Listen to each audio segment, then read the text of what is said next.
شب گریزاں ہوگی آخر جلوائے خورشید سے، یہ چمن معمور ہوگا نغمائے توحید سے۔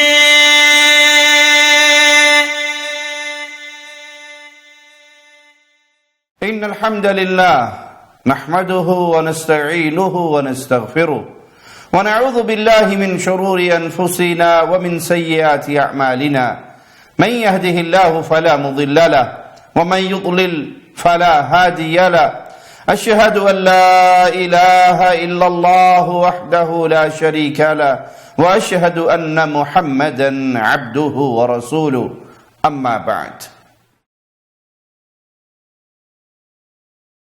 قیامت کا دن برپا ہونے والا ہے اور یہ بڑی کڑوی حقیقت ہے۔ قیامت کے دن اللہ اپنے پیاروں کو،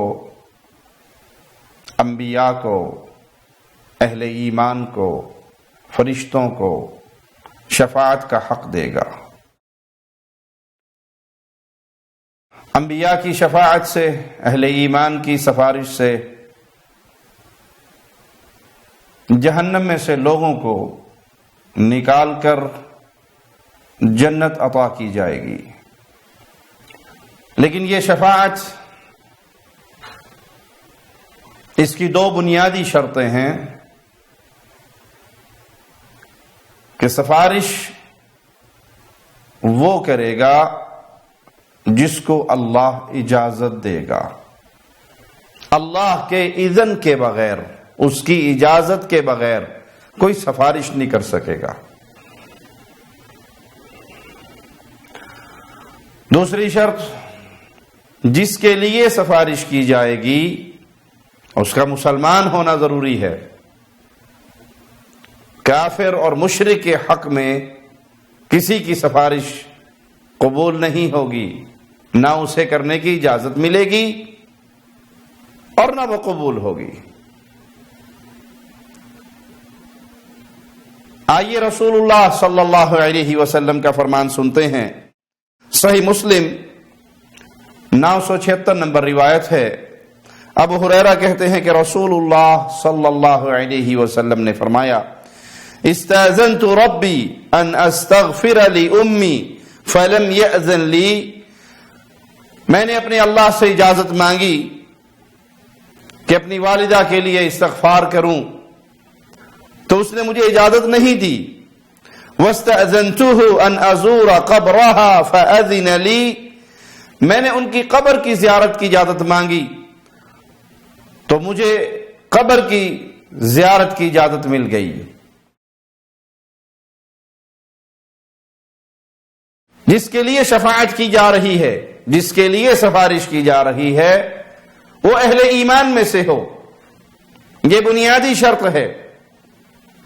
بہت سے لوگ آج کے دور میں وہ شرک اور بدعات اور کفر تک کے معاملات میں پہنچے ہوئے ہیں، اور جب ان کو سمجھایا جائے کہ بھائی قیامت کی گھڑی بڑی شدید ہے، جہنم کا عذاب بڑا شدید ہے، تو وہ جواب میں کبھی کسی پیر جی کا نام لے لیتے ہیں، کبھی کسی شاہ صاحب کا نام لے لیتے ہیں، ہم فلاں سلسلے میں ہیں، ہم فلاں سلسلے میں ہیں، ہم نے فلاں کا دامن پکڑا ہوا ہے، ہمیں وہ بچا لیں گے، ہمیں یہ بچا لیں گے۔ شرک اکبر وہ جرم ہے جس کی موجودگی میں کوئی شفاعت کرنے والا شفاعت بھی نہیں کر سکے گا۔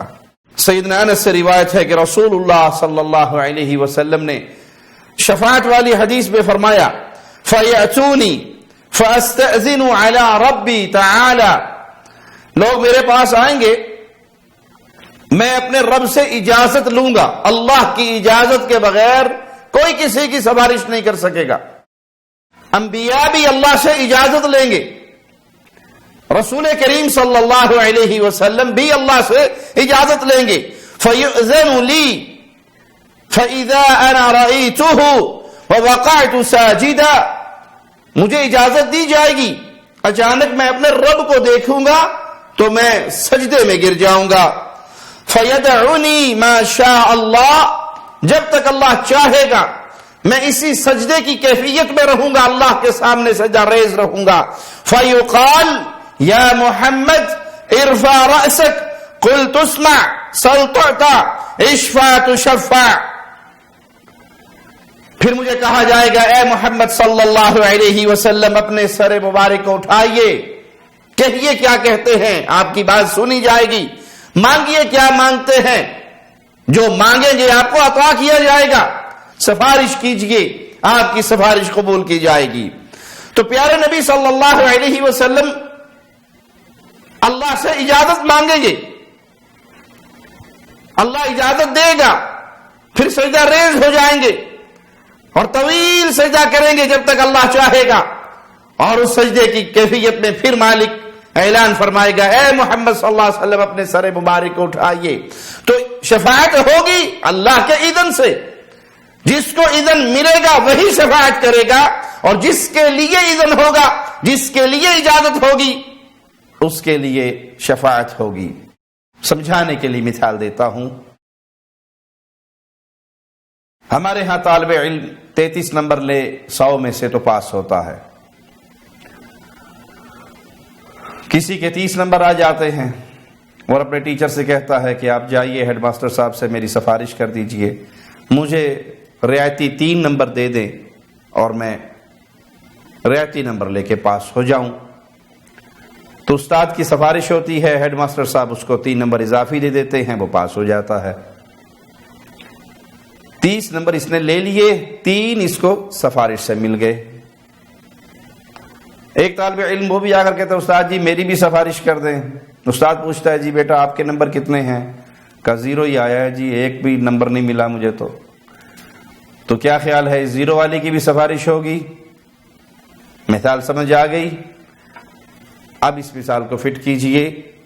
ایمان لا الہ الا اللہ یہ درست ہونا ضروری ہے. کبائر کا مرتکب ہے، گناہوں کی وجہ سے جہنم میں ہے، لوگوں کے حقوق مارے ہوئے ہیں، مختلف مسائل ہیں جس کی وجہ سے یہ گھرا ہوا ہے اور جہنم کے عذاب میں ہے. ایمان ہے، لا الہ الا اللہ موجود ہے، توحید کا عقیدہ موجود ہے، تو یہ انبیاء کی شفاعت سے، اہل ایمان کی شفاعت سے، رب کی رحمت سے جہنم سے نکال کے جنت میں داخل کر دیا جائے گا. لیکن اگر ایمان نہیں، توحید رہی، لا الہ الا اللہ نہیں، تو پھر اس کے لیے کسی کی سفارش کوئی فائدہ مند نہ ہوگی. صحیح بخاری حدیث نمبر 335 جابر بن عبداللہ انصاری کہتے ہیں کہ رسول اللہ صلی اللہ علیہ وسلم نے فرمایا اعطیت 5 لم یعطہن احد قبلی، مجھے 5 چیزیں عطا کی گئی ہیں جو مجھ سے پہلے کسی نبی کو عطا نہیں کی گئی.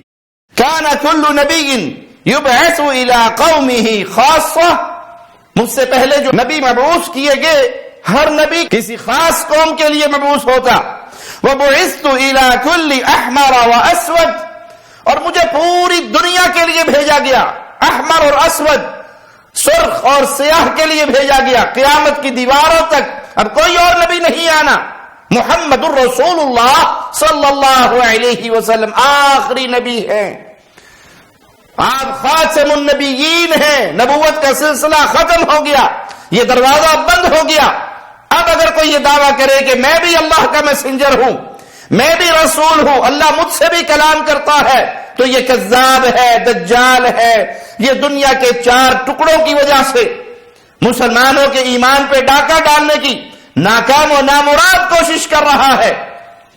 یہ جھوٹے، یہ دجال، یہ کذاب جس کی خبر ہمیں رسول اللہ صلی اللہ علیہ وسلم نے اپنی مبارک زندگی میں دی تھی کہ میرے بعد کذاب ہوں گے، دجال ہوں گے جو نبوت کا دعویٰ کریں گے. لا نبی بعدی، میرے بعد کوئی نبی نہیں. کئی پیروں نے اپنے مریدوں کو اپنے کلمے پڑھائے، کئی مریدوں نے اپنے پیروں کو نبیوں کے مقام پہ فائز کیا، کئی مریدوں نے اپنے پیروں کو اللہ کے مقام پہ فائز کیا. یہ سب کذاب و دجال، ایمان سے خالی، دین سے خالی، توحید سے خالی، غیرت سے خالی. ان کا اللہ کے نبی کے ساتھ کوئی رشتہ نہیں. یہ مسلمہ کذاب کے راستے پہ چلتے ہوئے جہنم کا ایندھن ہے. ہاں یہ بات درست ہے جو شخص یہ دعویٰ کرے کہ میں نبی ہوں، میں میسنجر ہوں، مجھ سے اللہ کلام ہوتا ہے، مجھ پہ وحی آتی ہے، یہ واجب القتل ہے، وقت کی اسلامی اسٹیٹ پر لازم ہے ایسے شخص کو گرفتار کیا جائے، لوگوں کے ہاتھوں کے پہنچنے سے پہلے اسٹیٹ کا ہاتھ اس تک پہنچے اور وہ اسے گرفتار کرے اور وہ اس پہ حد قائم کرے اور اس دجال کو، اس کذاب کو اس کے تن سے اس کے سر کو جدا کرے، قتل کرے۔ عوام الناس قانون کو ہاتھ میں نہ لے تاکہ فتنے کی آگ نہ بھڑکے۔ یہ کام اسلامی ریاست کا ہے، مسلمان حاکم کا ہے کہ اگر کوئی آج نبوت کا دعویٰ کرتا ہے تو اس خبیث کے گریبان کو پکڑا جائے، اس کے ناپاک وجود سے اس دھرتی کو پاک کیا جائے، کیونکہ محمد الرسول اللہ صلی اللہ علیہ وسلم آخری رسول ہے اور اللہ نے آپ کو احمر اور اسود یعنی پورے دنیا کے لیے، پوری کائنات کے لیے بنا کر نبی بنا کر بھیجا ہے۔ آپ کے بعد کوئی اور نبی نہیں۔ وہ احلت لی الغنائم، اللہ نے غنیمت کے مال کو میرے لیے حلال کر دیا۔ ولم تحل لاحد قبلی، مجھ سے پہلے کسی نبی کے لیے غنیمت کا یہ مال حلال نہیں ہوا۔ مسلمان میدان جہاد میں اترتے ہیں، کفار سے مارکا ہوتا ہے، فتح پاتے ہیں، ان کا مال غنیمت وہ مسلمانوں کو ملتا ہے، جو مسلمانوں کے اندر ان کا امیر تقسیم کرتا ہے۔ یہ اللہ نے پیارے نبی صلی اللہ علیہ وسلم کو شان دی کہ آپ کے لیے اور آپ کی امت کے لیے غنیمت کا یہ مال حلال کر دیا گیا۔ وَجُعِلَتْ لِيَ الْأَرْضُ طَيِّبَةً طَهُورًا وَمَسْجِدًا، پیارے نبی صلی اللہ علیہ وسلم کو اللہ نے یہ عزت دی، یہ مقام دیا، آپ کو انعام دیا کہ ساری زمین پیارے نبی صلی اللہ علیہ وسلم کے لیے مسجد بنا دی، زمین کو پاک کرنے والا، اس مٹی کو پاک کرنے والا بنا دیا اور سجدہ گاہ بنا دیا، جہاں چاہے نماز پڑھیں، نماز کا وقت ہوا، مسجد آپ سے دور ہے یا آپ سفر میں ہیں، وہاں پر مسجد نہیں ہے، قبلے کا اندازہ کیجئے اور قبلہ رخ ہو کر اسی مٹی پہ کھڑے ہو کے نماز پڑھیے۔ یہ زمین رسول اللہ صلی اللہ علیہ وسلم کے لیے اور آپ کی امت کے لیے پاک کر دی گئی، مسجد بنا دی گئی۔ فَأَيُّمَا رَجُلٍ أَدْرَكَتْهُ الصَّلَاةُ صَلَّى حَيْثُ كَانَ، کوئی بھی مومن انسان، مسلمان انسان، نماز کا وقت ہو وہ جہاں پر بھی ہو وہاں پہ نماز پڑھ لے۔ ہاں، باتھ روم میں نماز نہیں ہوتی، حمامات میں نماز نہیں ہوتی، قبرستان میں نماز نہیں ہوتی، اس کے علاوہ پوری زمین کو اللہ نے اہل ایمان کے لیے مسجد قرار دے دیا۔ وَنُصِرْتُ بِالرُّعْبِ بَيْنَ يَدَيْ مَصِيرَةِ شَهْرٍ، اللہ نے پیارے نبی صلی اللہ علیہ وسلم کو یہ مقام دیا کہ 1 مہینے کی مسافت پر دشمن کے دلوں پر رسول اللہ صلی اللہ علیہ وسلم کا رعب طاری ہو جاتا ہے، اہل ایمان کا رعب طاری ہو جاتا ہے۔ وَأُعْطِيتُ الشَّفَاعَةَ، پیارے نبی صلی اللہ علیہ وسلم کو شفاعت کا منصب اللہ نے عطا کیا۔ قیامت کے دن آپ اپنی امت کی شفاعت کریں گے، حساب و کتاب کی ابتدا کے لیے شفاعت ہوگی، جنت میں داخلے کے لیے شفاعت ہوگی۔ اہل ایمان گنہگار کبائر کے ارتکاب کرنے والے جو جہنم کی آگ میں جل رہے ہوں گے انہیں نکال کر جنت میں بھیجنے کے لیے شفاعت ہوگی۔ رسول اللہ صلی اللہ علیہ وسلم شفاعت کرتے جائیں گے اور اللہ آپ کی امت کو جہنم سے آزاد کر کے اپنی جنتوں کا وارث بنائے گا۔ سیدنا ابو ہریرہ بیان کرتے ہیں اور یہ روایت بھی صحیح بخاری میں 3350 نمبر کہ رسول اللہ صلی اللہ علیہ وسلم نے فرمایا، یلقا ابراہیم اباہ آزر یوم القیامت وعلی وجہ آزر قطرۃ وغبرہ، ابراہیم علیہ السلام قیامت کے دن اپنے بابا آزر سے ملیں گے، اس حال میں کہ ان کے بابا کے چہرے پر گرد و غبار ہوگی، سیاہی ہوگی۔ فیقول لہ ابراہیم، ابراہیم اپنے بابا سے کہیں گے، الم اقل لک لا تعصنی، بابا میں نے آپ کو کہا نہیں تھا میری نافرمانی نہ کرنا، میں نے اور سے کہا تھا میری نافرمانی نہ کرنا۔ فیقول ابوہ فالیوم لا اعصیک، بابا کہیں گے ابراہیم آج میں تمہاری کوئی نافرمانی نہیں کروں گا، معنی یہ کہ آج میری مدد کرو، آج میرے لیے سفارش کرو، دنیا کی باتوں کو چھوڑ دو، آج کے دن میں وعدہ کرتا ہوں تم جو کہو گے میں کہتا رہوں گا، جو کہو گے میں مان لوں گا، آج میں تمہاری نافرمانی نہیں کروں گا۔ فَيَقُولُ إِبْرَاهِيمُ يَا رَبِّ إِنَّكَ وَعَدْتَنِي أَلَّا تُخْزِنِي يَوْمَ يُبْعَثُونَ۔ ابراہیم کہیں گے اے اللہ، اے میرے رب، تو نے مجھ سے وعدہ کیا تھا کہ میں تجھے رسوا نہیں کروں گا جس دن لوگوں کو اٹھایا جائے گا قیامت کی گھڑی میں، تیرے لیے کوئی رسوائی نہیں ہوگی۔ اور اس سے بڑی رسوائی کیا ہوگی کہ میرے بابا کو جہنم کی طرف لے جایا جا رہا ہے، اور تیرا میرے ساتھ وعدہ تھا ابراہیم میں تجھے رسوا نہیں کروں گا۔ فَيَقُولُ اللَّهُ تَعَالَى، مالک جواب دے گا، انی حرمت الجنت علی الکافرین، اے ابراہیم میں نے کفار پہ جنت حرام کر دی، کافروں کا ٹھکانہ جہنم ہے، وہ ہمیشہ کی دہکتی ہوئی آگ میں ہے، اللہ کی جنت میں کوئی کافر نہیں جائے گا، میں نے کفار پہ جہنم واجب کر دی اور جنت ان پہ حرام کر دی۔ ثم یقال یا ابراہیم ما تحت رجلیک، اے ابراہیم تمہارے قدموں کے نیچے کیا ہے؟ ابراہیم علیہ الصلوۃ والسلام اپنے قدموں کی طرف دیکھیں گے تو ایک بجو انہیں نظر آئے گا جس کی ٹانگوں سے پکڑ کے اور گھسیٹ کے جہنم کے حوالے کر دیا جائے گا۔ معنی یہ کہ باپ ابراہیم علیہ الصلوۃ والسلام کی شفاعت نہیں پا سکیں گے، اور ابراہیم علیہ الصلوۃ والسلام کو اپنے بابا کی شفاعت کا اختیار نہیں ملے گا، بلکہ آواز لگے گی ابراہیم یہ جنت حرام ہے کافروں پر۔ میرے وہ بھائی اللہ کے لیے غور کریں جن کو اس دنیا کے اندر جھوٹے پیروں نے گمراہ کر رکھا ہے کہ فلاں جہنم میں تو کیا میرا سایہ بھی نہ جائے گا، پیر عبد القادر جیلانی سے دیکھا نہ جائے گا، جہنم میں تو کیا میرا سایہ بھی نہ جائے گا، فلاں صابری صاحب سے دیکھا نہ جائے گا، وہ چھڑا لیں گے، وہ حضرت آ جائیں گے، وہ سبز جھنڈے والے آ جائیں گے، وہ سلسلے والے آ جائیں گے، وہ شاہ جی آ جائیں گے، وہ پیر جی جو ہماری عورتوں کی چٹیاں کاٹتے تھے، وہ بابا جی جو ہمیں بلایا کرتے تھے، جن کے گھروں پہ جا کے ہم سجدے کرتے تھے، جن کے عرسوں میں ہم شریک ہوتے تھے، جن کے لیے ہم جانوروں کی نیازیں دیتے تھے، جن کے قدموں کو ہم چومتے تھے، جن کے نام کے ہم ذبح کرتے تھے، جن کے نام کی ہم دعائیں دیتے تھے، جن کو پکارتے تھے، مشکل کشا و حاجت روا سمجھتے تھے، یہ سارے آ جائیں گے اور یہ سارے ہمیں بچا لیں گے۔ اے پیارے بھائی، اگر عقیدہ درست نہ ہوا، اگر توحید درست نہ ہوئی، اگر عقیدے میں شرک ہوا، اگر کفر دل کے اندر داخل ہوا، تو یاد رکھو ابراہیم کے بابا ہو، اللہ کو کوئی پرواہ نہیں، وہ جہنم کا ایندھن بن جائے گا۔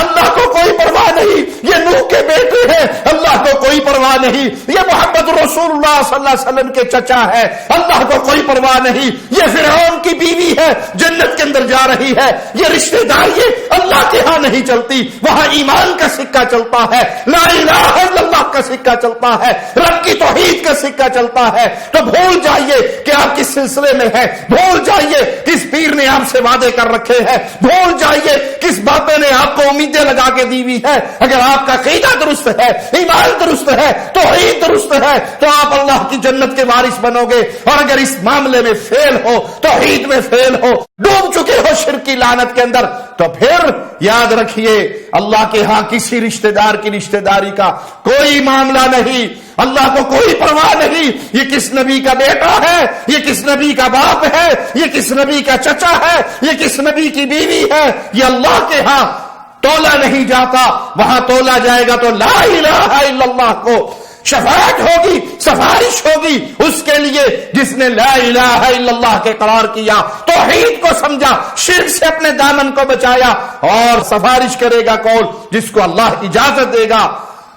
اے اللہ تجھے تیرے پیارے چہرے کا واسطہ ہے مولا، اپنی رحمت سے ہمیں اہل جنت میں شامل فرمانا، ان پیاروں میں شامل فرمانا جن کو رسول اللہ صلی اللہ علیہ وسلم کی شفاعت نصیب ہوگی۔ اقول قولی ھذا واستغفر اللہ لی ولکم ولسائر المسلمین۔ شب گریزاں ہوگی آخر جلوائے خورشید سے، یہ چمن معمور ہوگا نغمائے توحید